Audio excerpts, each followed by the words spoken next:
This podcast is brought to you by Craft Beer and Brewing Magazine for those that love to make and drink great beer.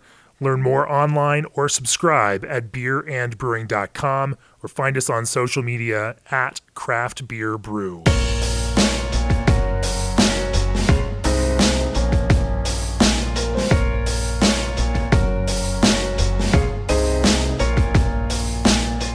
Welcome to the Craft Beer and Brewing Podcast. I'm your host, co-founder and editorial director of Craft Beer and Brewing, Jamie Bogner.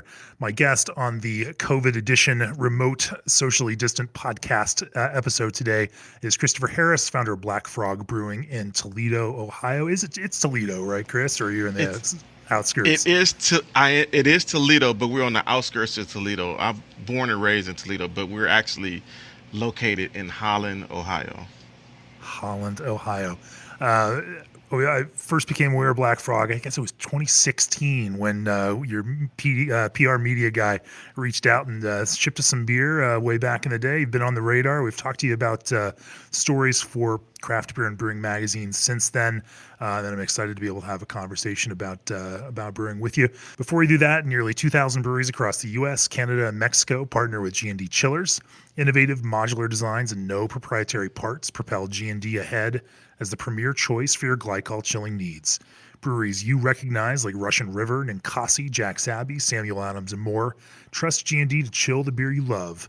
Call G&D Chillers to discuss your project today or reach out directly at gdchillers.com. Also, Old Orchard supplies craft juice blends from the heart of Beer City, USA. As the industry blending experts, they supply major national brands and growing breweries alike.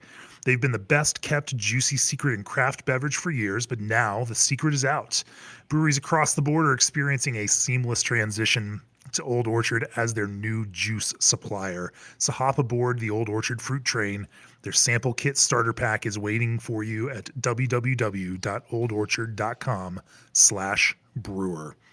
So, Chris, we normally start the podcast off with this kind of background on you. I'm curious, how did you get involved and interested in craft beer, and then start brewing, and then kind of take that leap into the world of commercial brewing and say, hey, this is a good idea to open up a brewery? So this all started back in, maybe 2011, 2012.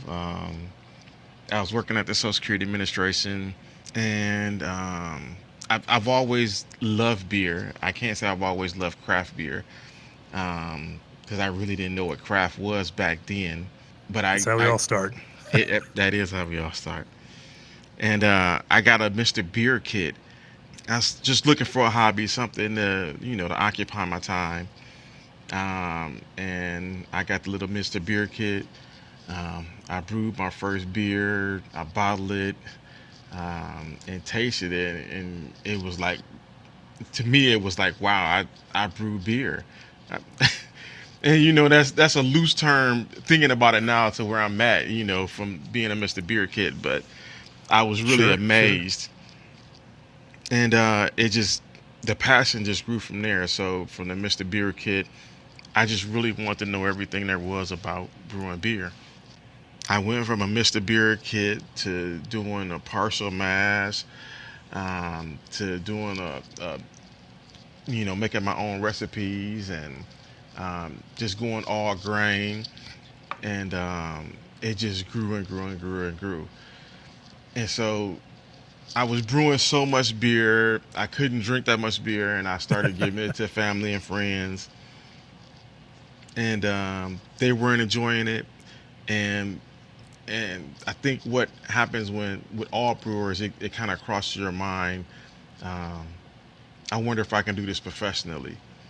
And that's when I started looking to see, can I actually turn this hobby into something else?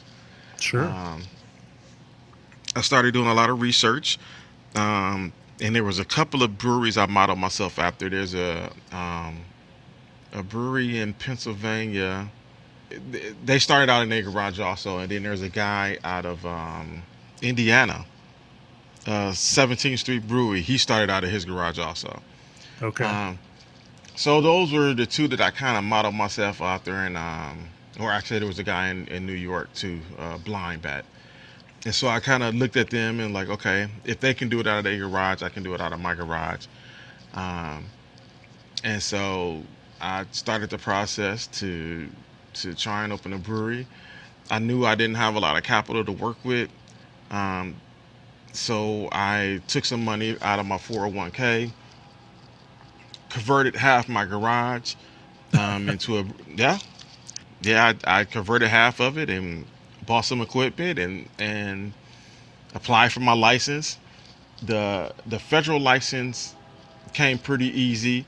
It was when I applied for my state license to where I kind of ran into some bumps in the road. Trying to Um, do it out of the house. exactly, yeah, and it was well, being out of the garage, and it had to have a separate entrance, and Right. they kind of put some, well, they did put some restrictions on my license because I only could do retail sale. Of course, you couldn't have nobody come to the house and drink, or you couldn't Right. have nobody, no sales at home. So they put those restrictions on my license. But other than that, I started selling to major retailers like Anderson, Churchill's. Those are like local retailers around here, Hmm. and the sales are just phenomenal. I would take them beer and they would just sell out immediately. Well, so what size system were you brewing on at that time? Back then I was on a 20-gallon system. Okay, so you're gonna sell out of 20 gallons worth of beer. Oh yeah, oh Yeah. yeah, oh yeah, real quick. Yeah. And I didn't know any better. Sure. And I'll never forget that the guy from Blind Back gave me the advice. And I tell everybody this now: if you're thinking about brewing beer, get the biggest system that you can afford. That was he said that was his main thing. He said get the biggest system you can afford. And he said if you have good beer, you're gonna grow out that system. And sure enough, that's what it was. It was like I couldn't make enough beer to Yeah. keep up. Um, 2 years went by because I was still working and I was still kind of doing that on the side. Um, So you were just kind of testing the concept and seeing if this thing could exactly. kind of grow and become a viable thing. Yes. And it just grew and grew and grew. More people knew about me. Um, and so it was time to take that next step and open up a tap room. Um, so I got a small business loan and found the location I'm at right now and started selling beer. And again, it's just been crazy successful. I couldn't ask for a better location. This is we actually joke around. This is like the Cheers of Holland, Ohio. It's just Yeah. everybody comes here. Everybody knows everybody's name. It's just yeah, it's really cool. So you've built a kind of community focused kind of tap room model. Now you still sell beer, packaged beer also, No, or is you've kind of moved away from that and now are just selling out of the tap room. yeah. I'll be honest, because I was packaging everything myself. I grew to hate bottling beer, and Sure, so sure. And it's if certainly not the most fun part no, of the brewing no, process. yeah, I sell kegs every now and then, but pretty much probably 95% of all my beer sales are here in the tap room. Um, I get So, asked all the time to provide kegs. sure. It's just not viable. Yeah. So, how large of a system, and you're using your logic of buy as big a system as you can afford? How big did you go, and what size do Um, you brew at now? so I went from the 20 gallons to 1 barrel to now we're at 2.5 barrels. So, still a nice tight brewing all the time to kind Oh of yeah, feed the tap yeah, room. How often do you brew every week? twice, Just okay, Mondays and twice. Tuesdays. Mondays and Tuesdays. Okay. Yeah. And then do you also then work in other roles in the brew house? I mean, obviously it's small business. There's lots and lots and lots to do. You're laughing Um, at me, and it seems like I touched a nerve. yeah, you said that you do other roles. Yeah, every role is my role. Okay, okay. Um, yeah, Are there's there other staff for the brewery? yeah. I mean, there's a guy that volunteers that kind of I think he feels bad for me because I work every day of the week. Yeah, Um, And so he volunteers on like Thursdays and works the tap room for me. But other than that, I'm it is all me. I'm Oh man. I'm the dishwasher. I'm the kegger. I'm the brewer. I'm the cleaner. Everything that goes on in this business is done by me. There are, I'm sure, a lot of people listening to this that understand the pain when you describe that experience Oh yeah. of doing it all. Um, as you kind of envisioned Black Frog as a brewery, was it driven by a love of specific styles, or was it driven by a desire, to serve customers? What was that kind of primary motivating idea behind it? Or just hating your job at the Social Security Administration? That's also a viable one as well. We all would understand. I guess I guess there's a combination there. I didn't enjoy my job at the Social Security all that much. This is a lot more enjoyable. But my main goal was is just I just loved making beer, Yeah, and so it kind of went hand in hand to um, me making beer and me selling beer. But the end all be all is just when I'm brewing beer. I tell people I get like into this Zen thing, and it's just like it's just me and the beer, and there's nothing else going on. And before I know it, my brew day is over with because it's just I'm so involved or in tune to making beer, and it's just enjoyable. And so so that you was like main goal. yeah, so you love the process. You I just do. love being there with the brew kettle and kind of Oh um, coming up with a recipe, pulling your oh ingredients yeah. together, and making it happen. Yeah. How do you just decide what styles of beer to make for Black Frog? Okay. So this is another story. So in the process of me doing research and trying to come up with the brewery, um, and I was working with a couple of organizations. One that stick out was organization called Score, and so it's like a mentorship. So it's like they take business leaders from the community to help mentor, new business people, Yep. and I'm familiar with SCORE. We've had them come to our Brewer Accelerator events and present on things like financing opportunities, right, mentorship, et cetera, because, especially for folks that have a passion but don't know how to translate that into right, operational yeah. business, right. So one of my mentors, he had gave me this magazine, and it was about brewing, and it was about I'm horrible with remembering names, but it was a brewery that was getting ready to go out of business, um, and and the gist of it was that what they were doing was they were only brewing beers that they thought people would like to drink. And so they said the last 6 months they knew they were getting ready to go out of business.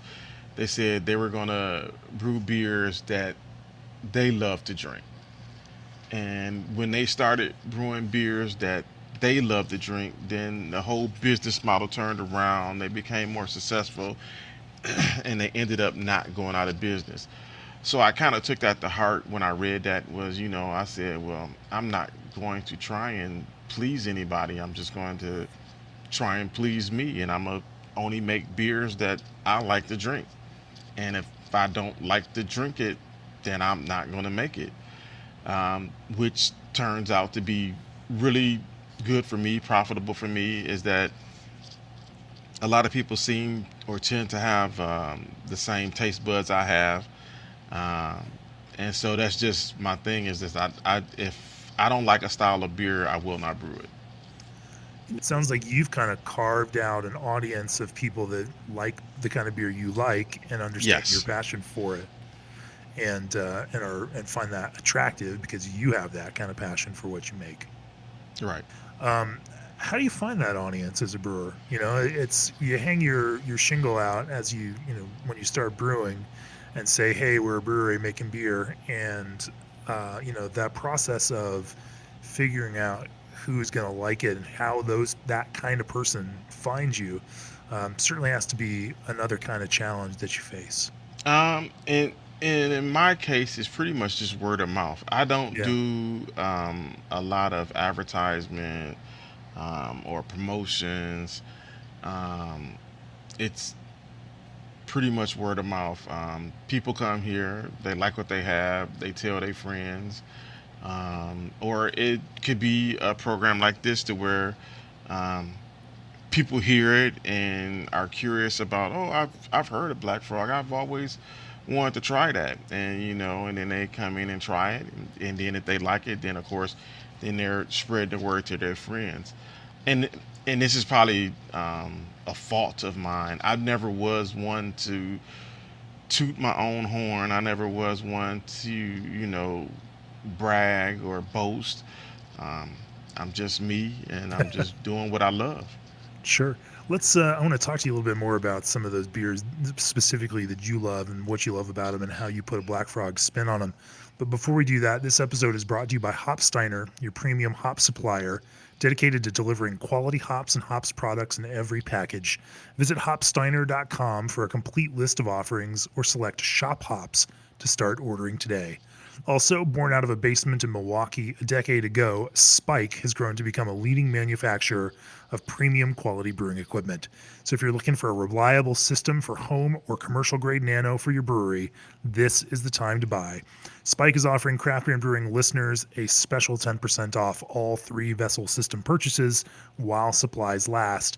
Visit spikebrewing.com/craft and enter the code CBB at checkout. Spike Brewing, pursue what's possible. So you mentioned earlier that you brew beers that you like. What are those beers, and what is it that you like about this particular angle, the way that you make them? So I pretty much like American style beers. I'm not a big fan of European style beers. Um, when you say American style, what do you mean by that? Um, Just like so classic craft styles, or classic craft style. So an American IPA or American Pale Ale, to where you can have English bitter or English IPA or um, a Belgian IPA. I mean, I just like just classic styles. I just like a classic, um, clean finishing beer. so you like hops then too, huh? Um, yes and no. It all depends on what hops and how it's done. I'm not a hop head. Yeah. Um, I'm I'm if you were to ask me my favorite beers, it would either be beer styles. I love pale ales and I love bourbon barrel beers. And then probably a close second would be a nice brown. And is it that, I mean, you're now talking about some significant malt component in there. That sounds to be a kind of a through line through what you enjoy there. It is. My beers tend to be a little maltier and a little bit sweeter um, than most beers. And it's done on purpose because that's just my taste. So if you get a double IP, well, I even hate to use that example. Even just a regular IPA, Yeah. it's going to tend to be a little bit sweeter and not drier than somebody else's IPA. What is it that you find that extra little sweetness brings out for you in the flavor? Um, I, I think it complements the hops to me, Yeah. and this is my own personal take on it. It adds a nice complement to the hop, and it adds a nice flavor or on the back of your tongue towards the end, that nice sweetness. Um, Another secret of mine that I've done, and this is just something I picked up on my own. It wasn't nothing anybody taught me. Was that I fell in love with this 1 grain at the that's a honey malt, and I started using that in all my beers when I was learning how to brew. I fell in love with it. So now it's like I don't make a beer that doesn't have that honey malt in it. It's every beer Yeah, that you drink of mine is gonna have that honey malt, and that also gives it that little bit of sweetness also because sure, of that sure. malt I use. Well, it sounds like, you've also built a house character for your beers that, where they taste like your beers, and Yeah. there's going to be this kind of familiarity through it. Are there any areas where you've really been experimenting and excited about where you're pushing into? Now, when I experiment, I only experiment within my base styles that I usually do. I usually don't experiment out of my base style. So, like, we haven't done any lagers here. We Yeah, haven't done any Belgian styles here. No English styles here. I do an American wheat, but I use a Hefeweizen yeast in it. I just like that nice banana clove taste that yeah. Hef yeast gives to it. Um, and we do a Kolsch here. So I guess some German styles, but other than that, it's either pale ales, stouts, porters, IPAs, APAs, So, browns. what are the top sellers in the brewery? What do your customers drink more than anything else? So that's a hard question. We have such a diverse group that comes into the tap room. So if I was to go by style, um, IPA would probably be the top selling style out of Yeah, all beers. My second top selling style would probably be a brown. And interesting. then probably a close third would be my cream ale. And then it goes from there. And I probably they always want me to do it, but I do a sweet potato porter, and that's usually my fall beer that I usually do. Yeah. Um, and that always sells like hotcakes. When you say you have a diverse clientele, and that have different palates for different kinds of beers, what does that look like? What does the audience in your brewery look like, and how do you find that range of different palates and interests, and kind of program beers for each of them? So my clientele that comes into the brewery is probably 95% Caucasian. Yeah, Um, and I guess the other five, would be African American, Asian, Hispanic. sure. What's the Um, age group look like, and like gender wise, men, women? Now I tend towards an older crowd, so my crowd is I usually was kind of guessing that, given that you're making classic styles like that, but yeah. yeah. So probably 35 to 65. Probably the median age probably being in the 50s and 60s, Yeah. and usually couples. There's really not a lot of singles that come in. I'm running through my head now.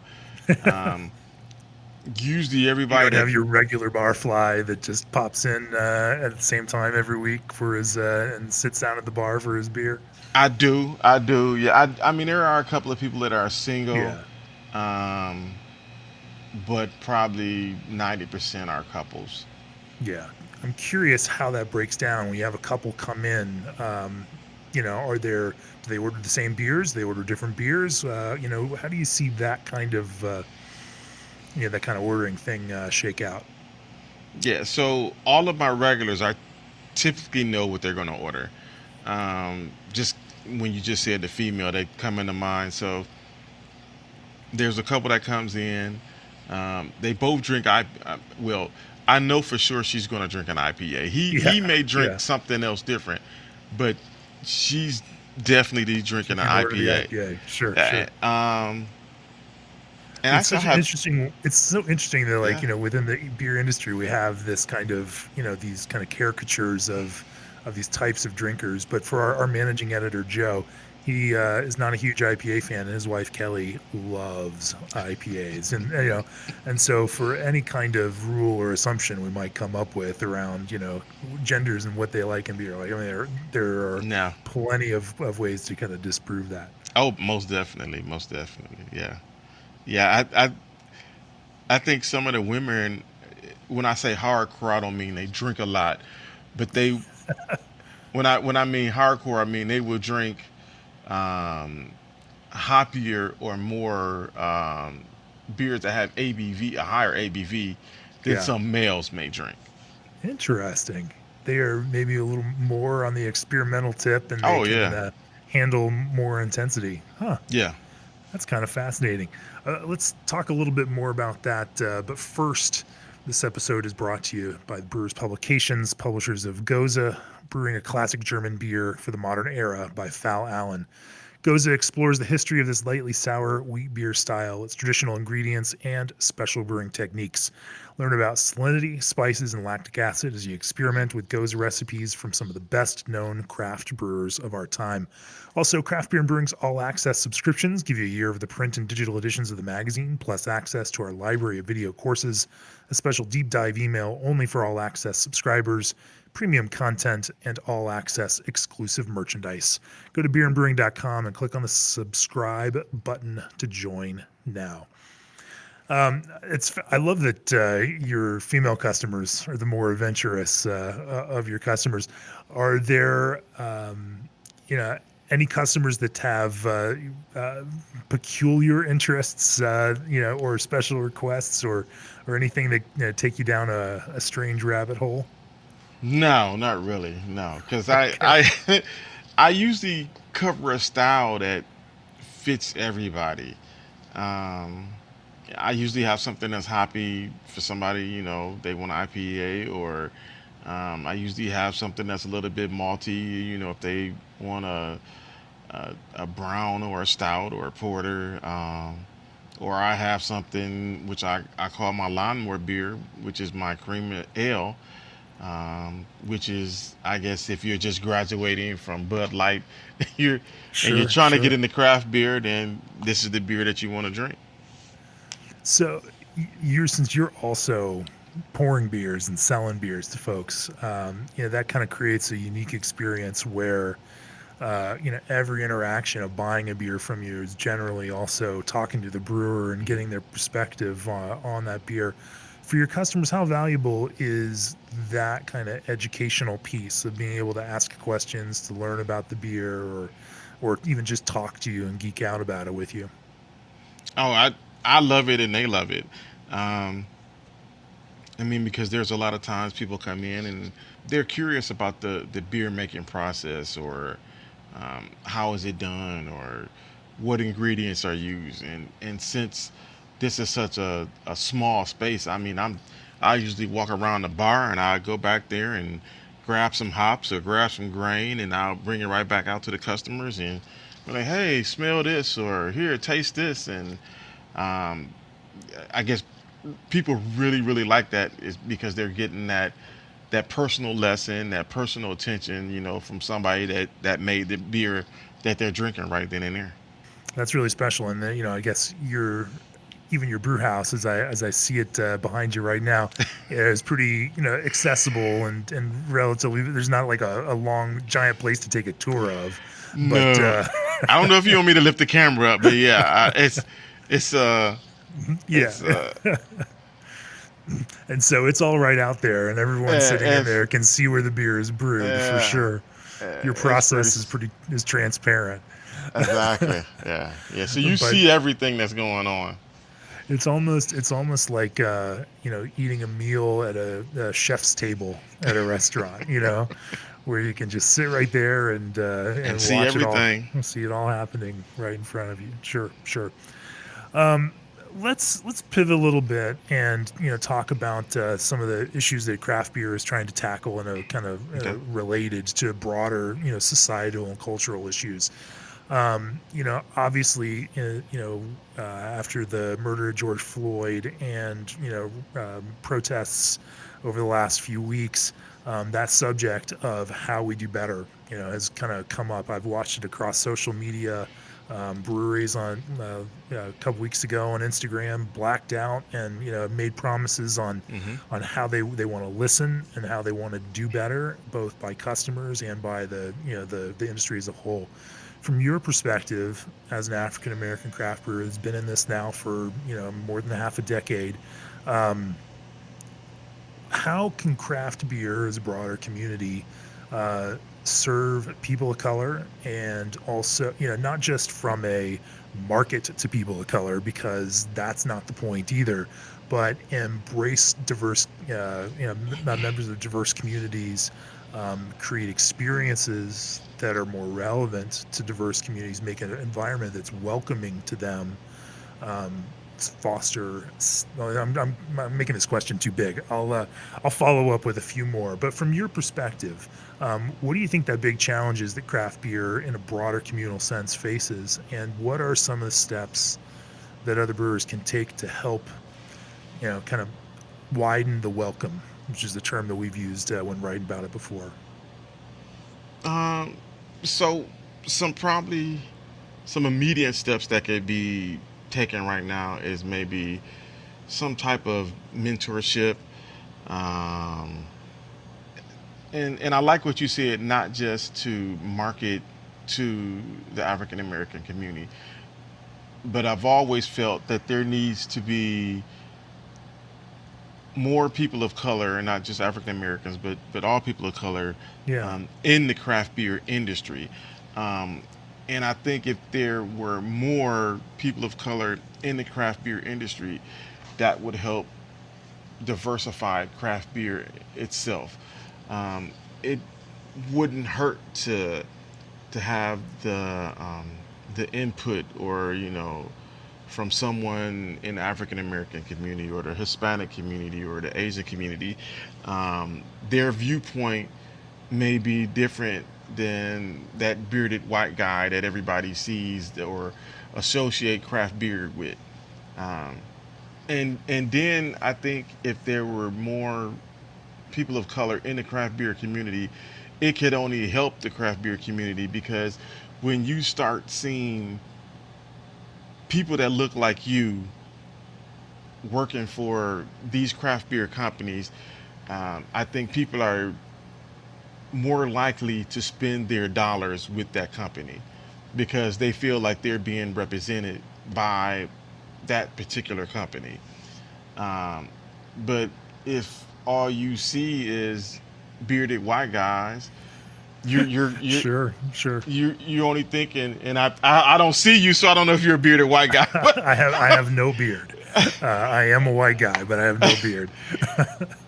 But I don't think they really pay any attention, and I don't think that's why craft beer is really targeted at African American people, because they don't really see themselves. I mean, there's Sure. a slew of problems with why craft beer isn't targeted towards African American people, but I think one way that could help it is if they saw more of themselves in this industry, then they will get more support from different communities.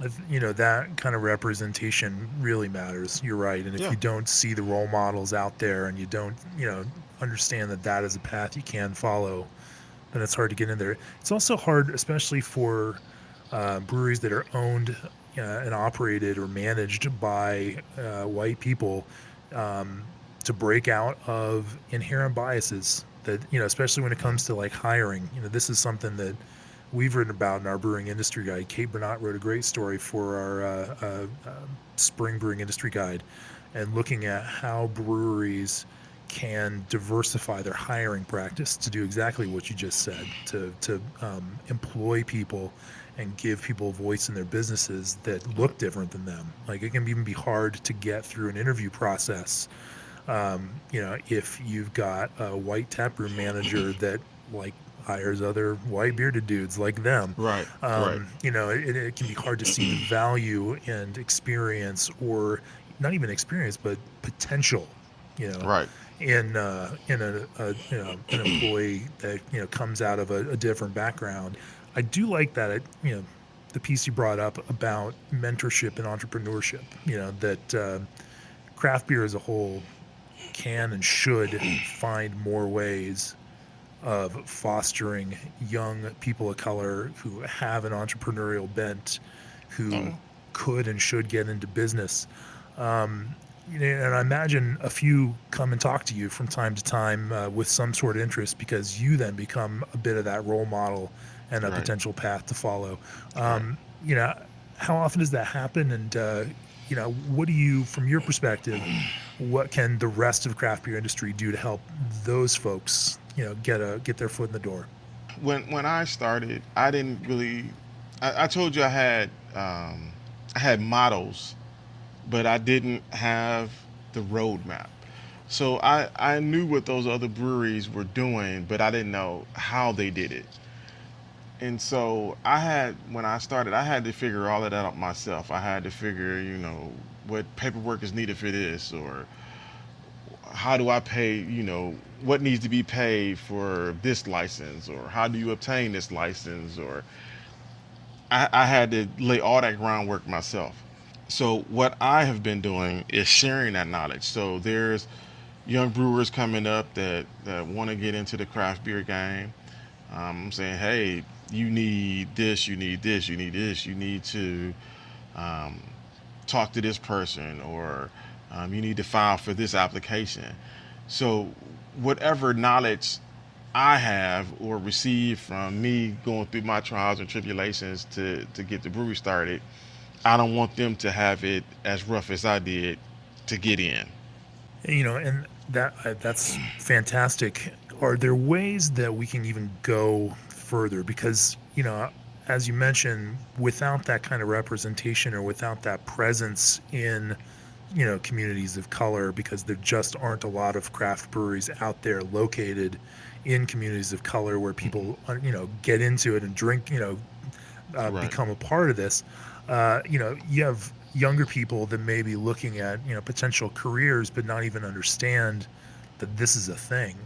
right, And then especially in kind of with the more kind of vocational opportunities that people move into, um, it's hard to steer somebody who's 18 into a brewing career right, because right, right, they can't even drink at that point. And so, right. and so there's even some age kind of considerations about that. How, are there young people in your community, younger people, like, again, we don't want to market beer to those that are underage, but, how do you kind of put that out there for folks and say, hey, listen, there are going to be 9,000 breweries in the country this year, and that's a lot of potential employment if you're interested in making beer, and the industry is constantly looking for talented people that can actually make the beer and work the machinery and think about recipes Right. and design things. How do you again widen that for young people of color to get into and look at that as a viable kind of career path? Again, it's going to take the outreach of these bigger breweries to be willing to take a chance on someone of color coming in there on some type of mentorship. There's an economical difference between, or I should say, financial difference between me and let's say Stone or something like that. Sure, sure. Um, I guess what I'm trying to say is I don't have the opportunity to help mentor someone of color to to get into this business, and so that's why I'm trying to say that it's up to these breweries that have a larger platform and that can do more to help bring in some young person of color to maybe teach them the art of brewing beer, or teach them how to create a recipe, or uh, it's going to take someone a large brewery to take that step to I, bring people in. I know what I see. I know what you're saying here, and I agree with you on that. That the burden of of mentoring and can't fall on a solo owner operator like you. You're Right, wearing a right, million hats right now, right, trying to make the beer, run the business, serve the beer, handle all of your tax payments, right, get all of the legal ducks in a row, and so your bandwidth is pretty limited. But there are breweries in the world of craft beer right now that do have some of those resources and uh, could put together more aggressive outreach and hiring programs to not just accept people that come through their door, but actively go seek out those potential Yes. people that could help improve their business and be real assets to their businesses in the future. Right. And who knows what that person that they bring in could bring to the table, or how it even changes their life. I mean, some of these children or young adults aren't in some of the best situations. So who knows if if they bring in this 21-year-old, who knows how it changes that person's life forever. It only takes one. Yeah, I 100% agree. In terms of craft beer's relevance in communities of color, uh, are there things that you think the overall, like in terms of the products people make, the way it's marketed, the attitude that breweries typically take around it, where things could improve to kind of broaden the appeal, and not just broaden, because the idea isn't to make one thing for everybody, but it is to find people that align with the specific things that they like all across this kind of make that spectrum big enough to encompass everything. Like, are there practices, or are there ideas, or are there kind of biases that you find in craft beer in general that would be good for brewers to work on and overcome? No biases. My thought on craft beer in minorities areas is that it needs to be accessible. If I was to go to a corner store where I grew up at, in the hood, uh, there's no craft beer in that store. The only thing they're selling is malt liquor. Yeah, They're only selling Old English or Miller's Bud. They're not selling. There's not going to be any craft beer in there. So I think one step that breweries could do is maybe have a craft beer that's accessible to that type of a crowd. I guess a good example to me, a good example of that is Solid Gold by Founders. yeah. Um, I think it's a great alternative to Budweiser, but it has a lot more flavor and it's at a price point that would be conducive with an urban neighborhood. So maybe that might be something that they would look at trying to market in a minority neighborhood to bring more people of color to craft beer. But It's funny that's you not use seen. it's funny that you use founders as an example of that, given that they've had some of their own challenges with Yeah, yeah, unemployment. yeah, And I yeah. think that becomes an issue that the breweries of that scale face. That when it comes across as inauthentic, when it comes across as That's true. a white or a shareholder owned Yeah, white managed company that's just trying to sell products to the African American community. I mean, that's just a much less compelling very equation. You know, good point. Good point. yeah, yeah. Good point. But having said that, there are plenty of cause-oriented, products that large-scale breweries could develop in conjunction with communities of color of various Hmm. sorts in order to create some authenticity and relevance for those things, Right. and also benefit those communities. That we can think creatively about this without just having to think about it in marketing terms of how to sell more beer to more people. And I like I like that idea that you brought up. Like, we need to figure out how to use this kind of broader tool to also enable and bring up more businesses from within the community Right. itself.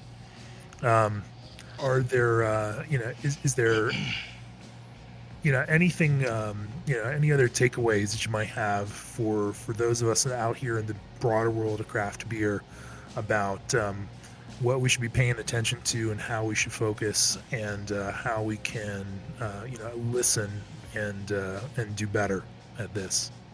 At brewing beer or just being people? All of the things. All of the things. I mean, being people, I guess that's a good point. That this is just about being a good human being, and and reaching out and being open and listening and everything else. But keep asking questions. If you don't ask, then you won't know. There needs to be an open dialogue between everybody, and don't be afraid of the answer.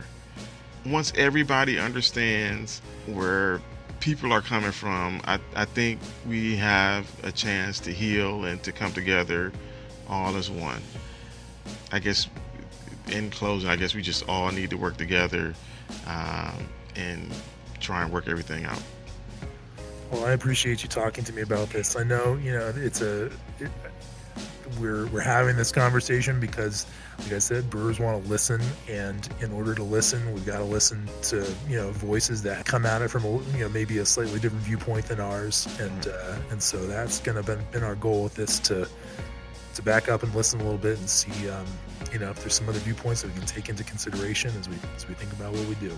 So, Chris, if people want to learn more about Black Frog Brewery, where can they learn more about you?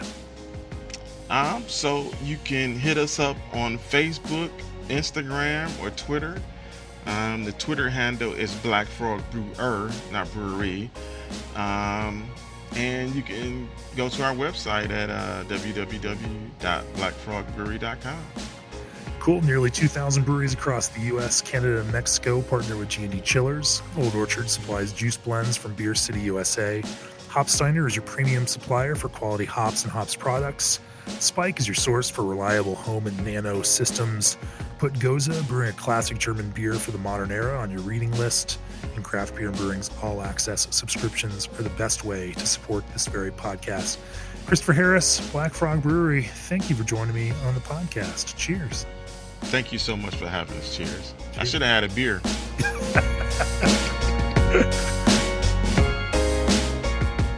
This podcast is brought to you by Craft Beer and Brewing Magazine, for those that love to make and drink great beer. Learn more online or subscribe at beerandbrewing.com, or find us on social media at Craft Beer Brew.